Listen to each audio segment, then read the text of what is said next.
Jasad pria membusuk di plafon gedung farmasi Pulau Gadung.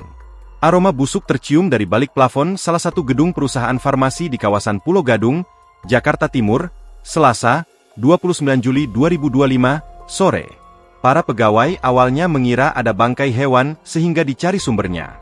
Sebab, bau busuk itu sangat mengganggu para pekerja di perusahaan tersebut.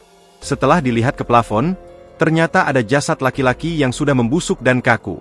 Pria yang kenakan kaos kuning dan celana hitam itu diduga tersengat aliran listrik dari balik plafon perusahaan tersebut. Sebab, wajah korban hangus dan di sekitarnya ada sejumlah kabel. Petugas rescue Gulkarmat Pulau Gadung, Yusuf Fajar menjelaskan, pihaknya mendapatkan kabar untuk mengevakuasi jenazah sekira pukul 20 waktu Indonesia Barat. Kami mendapatkan kabar untuk evakuasi jasad di atas plafon. Cukup sulit ya proses evakuasi karena aksesnya yang sempit, tuturnya, Selasa malam. Menurut Yusuf, kondisi korban juga ketika itu sudah menempel di besi dan membusuk atas plafon. Ia juga belum bisa memastikan apakah jenazah itu seorang pencuri atau pegawai yang sedang memperbaiki kabel. Nanti itu biar pihak kepolisian yang mengidentifikasi ya. Kami evakuasi dan sudah dibawa ke rumah sakit, imbuhnya. Download Tribun X sekarang.